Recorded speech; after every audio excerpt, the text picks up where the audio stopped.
I just like to not dive right into football. Yeah. We've been away from each other for 2.5 days, so you like to, try to figure out what everybody, weekend was like. Their Friday, their Saturday, Sunday. I just watched sports this weekend because I really wanted to see, now that we're getting down to the nitty-gritty of college football, which we'll talk about in a little bit, I thought it was time to put a real magnifying glass on it. And then every time you turned around yesterday in the NFL, there was something to watch. But before we dive right into it, what did you guys do? It was good. College football was good. The weekend was good. Got a chance to watch a little hoops. College hoops was cool. Oh, what games you watch? I watched a little bit of the Gonzaga game. Gonzaga canceled. Must have been something else. No, not the. Damn, Zubin. Sorry. Just let him breathe. Game. No, the Gonzaga game. It was canceled. They canceled it. Well, what the hell was I watching? Texas Villanova played. Texas Villanova. Got you. Coach was on there. Yep, Jay Wright. Jay Wright was on there. Kentucky's 1-3 for the first time in 20 years. Maybe you saw that. What other game was I watching? It was another little weak college basketball game that was on. I just kind of passed through it. College football I watched. Ohio State, I figured that was going to happen the way it happened. Mm-hmm. Good win, boys. Good win. I couldn't. What else did last night I watched a USC game, but that got out of control early. Yeah. I watched a little bit of the UCLA game. Arizona State game. Hey, by the way, Chip Kelly for the first time in his UCLA career is over 500 with the Bruins. First time in his career. What is he like? 3-2 or something? 3-2. That's exactly what they are. They are. What else? And then Christmas tree shopping yesterday. So yeah. Did you get one? Yeah. What size are you? Because you're tall. No, you're a tall Christmas tree. Well, my daughter picked it. It was 12 feet, and they had to cut it down a little bit to like 10.5. Because it's big. We wanted a big tree. Little tiny trees. No, we got a high ceiling, so we got to have a nice sized tree. You man. hear that, Zubin? High ceilings. Stop, ceilings, imperative. man. What? Stop. So we went Christmas tree shopping too, and I got put onto this whole thing. Have you heard about this? So I know in Connecticut, New York, they have trees that come in from California, and they cut off the top of the tree, so they're kind of like miniature baby trees that people are getting now for their apartments, only maybe about 3.5, 4 feet tall, because it keeps the tree alive. It keeps the tree healthy. Well, the funny and growing, thing, obviously, being here in New York and going around, it's like in California, it's huge, so much real estate. So it's land. You go and there's trees everywhere. You just go in there open and you look and you pick and you see which one you want. These trees was like on corners, outside of grocery stores and stuff. And I'm like, so I finally found, I guess you would call a Christmas tree lot. And what I noticed, like in the back of a bodega, pretty much. That's basically. But the trees are all wrapped, though. They had this net on them. They were not open. So you can't really see how full they are? Exactly. Yeah. So the dude had, I had him open like 4 or 5 of them. And then I finally was like, don't worry, man, I'm going to buy one. Just open it. So he opened the last one. And my daughter's like, yeah, we want that one. And so it came, because I'm not a fake Christmas tree guy. Don't tell me anything about fake Christmas tree. I need a fake Christmas tree. It lasts for a long time, all that. No. I want my entire house smelling like pine. I'm with you. You don't get one, Zubin? No, my apartment's too small. Okay. By the way, I got to say, happy holidays to everybody. So we don't get a million tweets about everybody else that's celebrating about all the other things. Yeah. Sorry, everybody. No, happy holidays. Okay. No, it's great. Holiday spirit. And then I saw people, which was interesting. People had their smaller Christmas trees or Christmas trees in general in their shopping carts.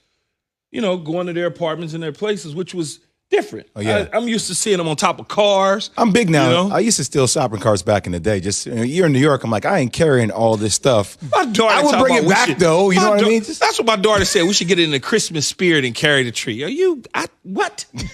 Is that a tradition, carrying the tree places? No, she was saying because of all the New Yorkers, their trees are like in their little shopping buggies that they have. They were putting them in there and moving, going to their apartments. Buggies. And so my daughter wanted to strap the tree on the car and bring it home. I'm like, no, I've been past that. That's not what I do anymore. I don't do that. Yeah, speaking of bringing it home, the Giants brought it home, Zubin. Indeed. Early Christmas present for Giants fans like Jay. They've now won 4 in a row. Colt wasn't the unreal McCoy. He wasn't great. He was the real McCoy. He was serviceable. No doubt. That's all we needed. 105 yards, touchdown, and a pick. They've won 4 in a row. Half game up on the Washington football team, who plays tonight. No matter what happens, the Giants have the tiebreaker over the Washington football team. And Jay, being the resident Giant fan, I think everybody's been impressed by Joe Judge. Remember, this team was 0-5, then 1-7. Key said they'd make the playoffs at 1-7. I scoffed. He's going to laugh last. But Maybe. But you, even as a Giant fan, are really surprised they find themselves in this position. I put a tweet yesterday before the game started, Key. I was like, hey, Russ, hey, Seahawks, just take it easy on us. Let us continue to build confidence as we go into Week 14, because I expected Seattle to blow us out. And all of a sudden, I'm watching a game. Wayne Gallman has a 60-yard run in the third. We're up in the ball game. We're pounding the ball on the ground. It's like we made some adjustments into the second half. And I was kind of, I don't know if I walk away from this game being so impressed by the Giants or more just shocked and embarrassed for Seattle. No, you got to be. Everybody back. Everybody's healthy. Carlos Hyde. I mean, think about all the people that they have back. I mean, you go through the list of names of all the players that they have. Chris Carter comes back. Jamal Adams, Shaquille Griffin. Their whole team is there, and you expect them to take that next step. And Russell Wilson just didn't seem like Russell Wilson at all. You got to be impressed with the Giants. Just because of they lose Daniel Jones, so you immediately think, oh, God, they lost a quarterback. Pretty much they might as well pack it up and look to do something else. But they stayed the course. And they went all the way to Seattle, and they clipped the Seahawks. Even though Seattle, much like Jay Will said, they got everything there. It's a better football team, but the Giants didn't quit. They didn't feel sorry for themselves. Saquon Barkley has not been a part of the team all year long.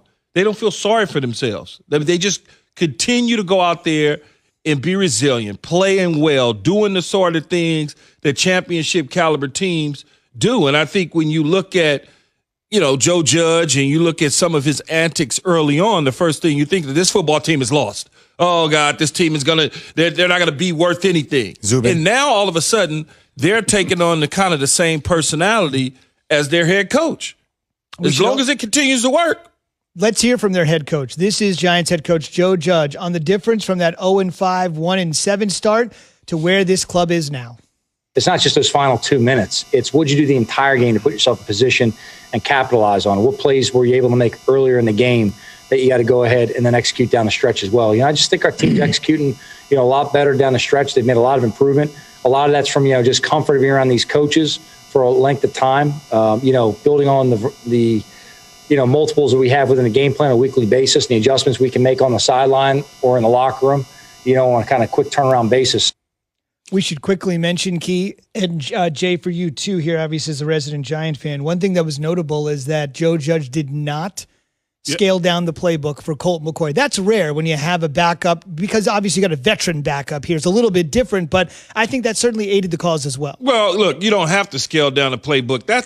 When you got a guy who's played, like you said, a veteran, veteran quarterbacks are there to kind of teach the young guy how to be a quarterback in the National Football League. And so he's game planning and preparing this as if he was the starter every single week, even though he's not the starter. So you don't have to scale it back. He can run the offense. I mean, it wasn't like he had crazy gaudy numbers. He had pedestrian numbers. I mean, when you look at it, it was like, it's so funny because when you look at teams that are in playoff hunt right now and you look at some of the quarterbacking that's going on outside of the big boys, all the quarterbacks are just like 160 yards, a couple of touchdowns, and making zero mistakes. That is what you need. And give a ton of credit to Giants defensive coordinator Patrick Graham. It's not a name that we have mentioned. Jay mentioned it. The Seahawks were limited to 1 touchdown. Russell Wilson sacked 5 times and a couple turnovers forced. Don't worry, they could bounce back in Week 14 versus the Jets. And by the way, the Giants will welcome Arizona to town. It's the first time the Giants will be back home in a month, and the Cardinals are reeling, having lost 4 Cold weather. of 5. It's going to be a good opportunity for the G-Men. Be a part of the Keyshawn, J. Will, and Zubin Nation on the Dr. Pepper Twitter feed, ESPN Nation, presented by Dr. Pepper. It's official. College football's back, and so is your favorite Dr. Pepper-loving college football town, Fansville. Head to a store near you to treat your inner college football fan to an ice-cold 20-ounce Dr. Pepper. Today, on the way, Carson was hurting the Eagles too much, so Jalen Hurts stepped in. But will that be the case moving forward? The fellas weigh in on that after Jay has this from Shell. Shell knows that from the time you get up in the morning to when you wrap up at night, there's a lot of hurry-ups, meet-ups, and eat-ups. That doesn't leave a lot of room or time for sports. So Make the time to catch up on all the layups, tee-ups, and batter-ups by going to Shell and getting 3 things done at once. First and foremost, fill up with the Shell V-Power Nitro Plus Premium Gasoline. It's their most advanced fuel ever, and it'll help keep your engine running like